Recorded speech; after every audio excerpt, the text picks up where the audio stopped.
Okay. I want to show you the gulf between this and language. This is not language. The link between this and bottom is a link that distorts the meaning of bottom. The link between this and stomach is fraught with problems and peril. And in terms of primary or secondary, wipe here is primary, but it could also be what? It also could be clean, it could be polish, it could be what? Erase. It could be a lot of things. So my suggestion here is that there's a metaphor attached to most of these, and there is memory attached to that metaphor. And after you, yesterday I saw a board composed of these Mayor Johnson figures, and there were more than 200 of them.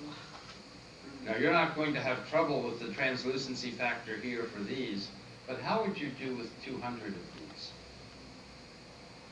You know, my translucency factor is not stressed yet, but I bet in 30 or 40 more of these, I would start having translucency issues. Okay, now make up a sentence. All of you make up a sentence in your mind using the words here. I'll use word, I need you. Can we make up other sentences? You hurt me. You know, you can go around and make up sentences. Now try to make up sentences. You see, it's the link, it's the word, it's our reading ability, it's to that printed word, because now you don't want to say, this one, this one, this one. Do you see how the language sort of floats away now? All right, I'm going to try to make this an important point in a few minutes. Now, here is a page from the justly famous series by Goosen, Zelder, and Crane. It's engineering, the classroom. This is for post-school environments. And this is great work, and I'm not going to talk about the work itself. The only thing I want to talk about is the transparency, translucency, and opaqueness issues. Remember the lexicograms? Bromsky and Sevchek had very good teaching records with the lexicograms. What I am attacking is iconicity. I'm not attacking this work because it works. I've seen people use these successfully. I'm attacking the notion of iconicity as being a very powerful force. And to do this, I'm going to do something to you. I'm going to ask you to tell me what these mean. I'd like you to distinguish between 8 and 19.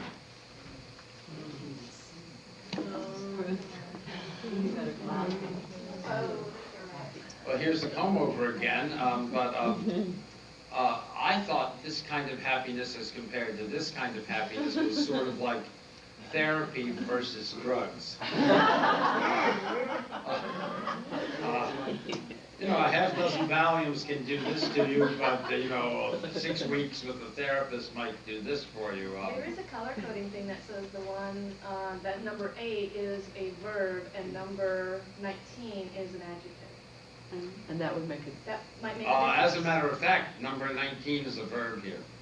No, it's got blue on it. It's described as a describing word. It's color-coded with a B. So that means that they're... A B. In the lower right corner. Okay, well, actually, when I show you what this is, you're going to find that it's a verb. Okay. I don't. Well, I'm going to show it to you in just a minute, and we're going to see. Okay. What's the difference between 9 and 13?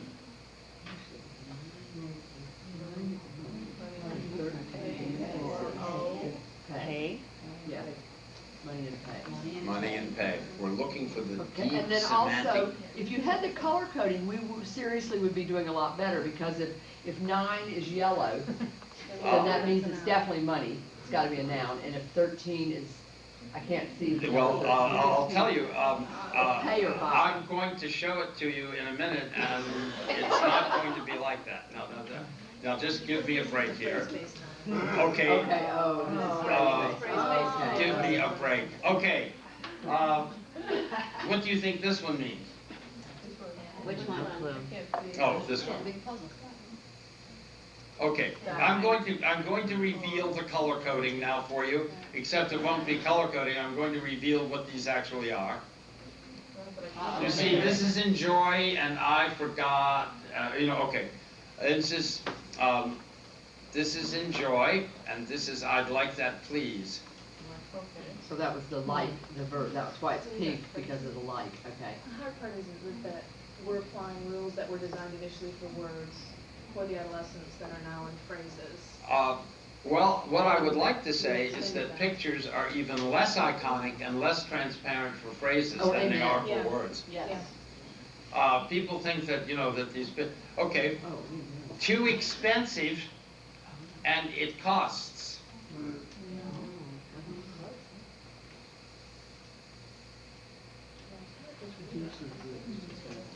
Let's do a structural analysis of the metaphor for is that all?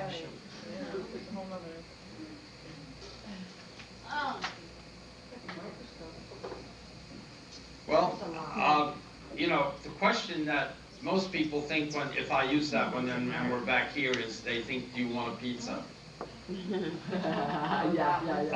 Is that all? What's going on here is that there are a series of dots in the world, and this is a line that encloses dots, and the question is, do you have the set of all dots, or do you have a subset? That would be a mathematical summary. But you see what's happening here? I think this metaphor is very difficult. Can I see that here you are? Guys, literacy produces the illusion of translucency for readers. If I'd have asked you to color code this and divide up into groups and give me teaching protocols for this group and that group, we'd have all come back in a very makey-takey way, and you wouldn't have noticed, I don't think, that there is a huge chasm between this stuff and language. And I think that chasm is, I think it's quite a chasm, and I think it's hidden from us because literacy produces the illusion of translucency for readers. Are we together there? Do we read automatically? Can we stop reading? They say that, if every 3 minutes they produce 100 frames on a movie that says drink Coca-Cola, and you interview the people after the movie and they say, what's on your mind? I don't know, I think I'd like a Coke. We read even without knowing that we're reading, and I don't think we can divorce ourselves from the experience of reading here. And literacy produces the illusion of translucency for readers, and I think that having a half dozen of these might be hard in certain cognitive ways. But what I'm primarily talking about here is the chasm between the graphic and actual language. Folks, language is a transparent medium or an opaque medium? Opaque.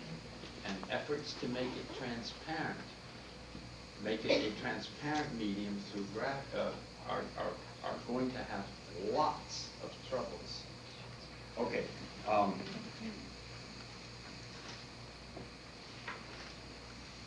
Do you think the problem lies in non-creative artists? Not enough training. We need more training in AAC. Well, we do, but I don't think that's the problem. Uncaring professionals, it lies in the nature of human language. It's an opaque medium. Okay, now,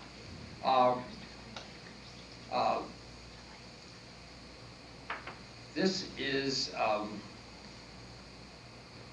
the words, this is the thing we did on picture producers. Remember that, very few of our words are picture producers, and the words that are picture producers are usually physical objects.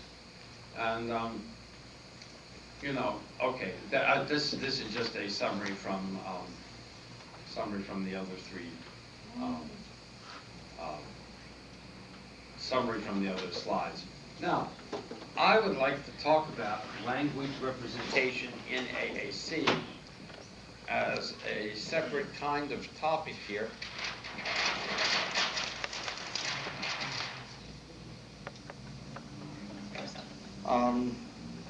When people ask me what Minspeak is, I always say it's a language representation technique or a language representation method. And there are 3 language representation methods usually done in AAC. The first of these is the alphabet. We use the alphabet in many ways in AAC, and we also use it for abbreviations, and we use it for word prediction. You know what I mean by word prediction, when you type a couple letters and then, you get a group of choices and you pick a choice and then you go, okay. And abbreviations are when you have too small, when you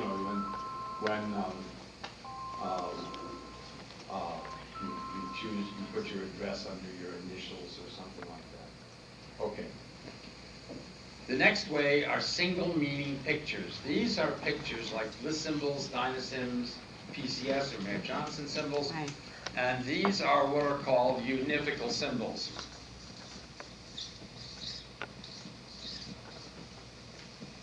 A unifical symbol, meaning univocal, is a symbol that's used to have one and only one meaning. Most signage that we encounter today is univocal. When you're driving along the road and see an animal jumping, that sign is meant to stand for one and only one thing. It's not going to be an indication that we're having venison for dinner, is it? I mean, it means one thing, right? It means one thing.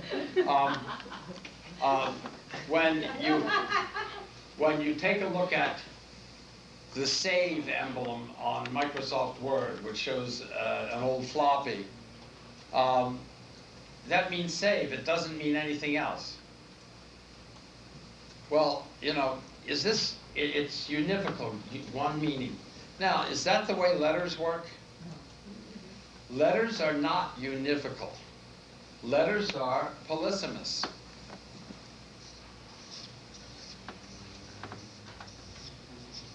Yeah. What values does G have? Well, it can be used as G as in George, which is a J sound. It can be used as a G as in gin, G-E, G-I. But it can also be used as a G in go and gone. So it can be J or G. What about it combined with H at the end of a word, as in enough and rough and tough? There it has a completely different value. Can you think of any other values for G? Well, there are a variety of them, but G you don't know what value G is going to have until you see it used in context. It can have different values. Well, we are not used to using that approach to pictures. But I'm going to introduce that approach here, and we're going to call it Minspeak, and I know many of you have used the system for many years. But what we have here is polysemous graphics, in which a graphic can mean a different thing when it's in another context. And I'm going to suggest to you that this way of using graphics presents certain advantage over the univocal way of using graphics.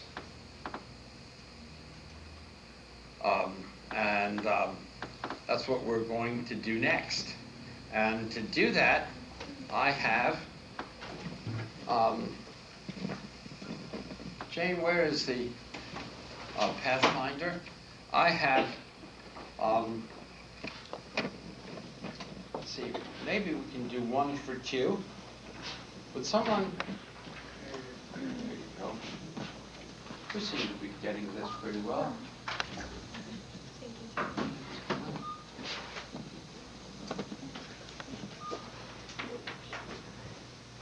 Do we have to share? Yes. It's like kindergarten. Okay, I can do that. Okay. Mine. Fight it.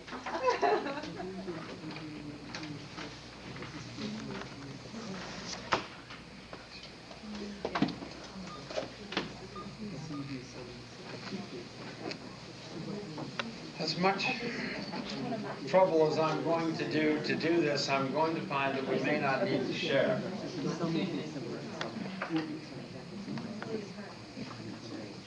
Either you have it. No.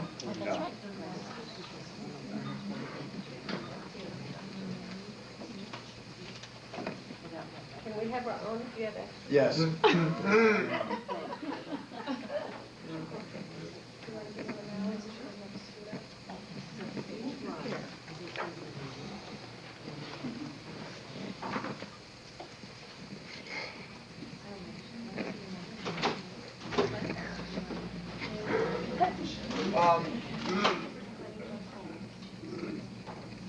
I guess we had 29 of these, and I thought I don't have to share.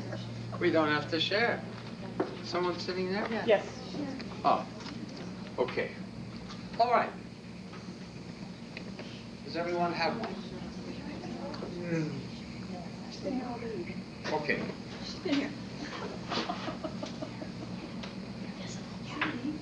Now, Jane, could you take the covering off this? Could you nuke the activity row and the dynamic activity? I'm going to demonstrate a system to you right now, and it's going to be the representing. And this thing. Are you looking to go? That's it.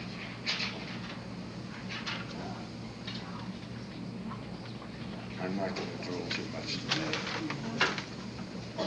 Okay. Okay, thank you, Jane. Okay.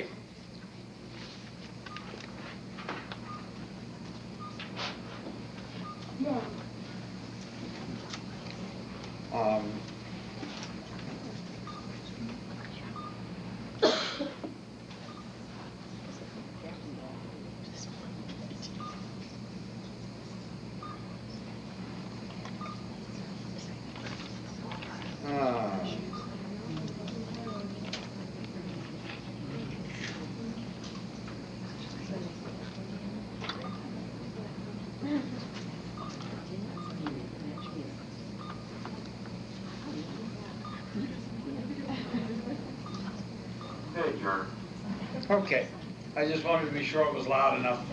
Okay, now, many of you are very familiar with this, but you're not. You're familiar, okay. Well, hi. We're going to ask you to be the first person to work on this, and we're going to be doing the stuff that's over here. And you need to put it down like this, and we're going to be over there. Okay, now,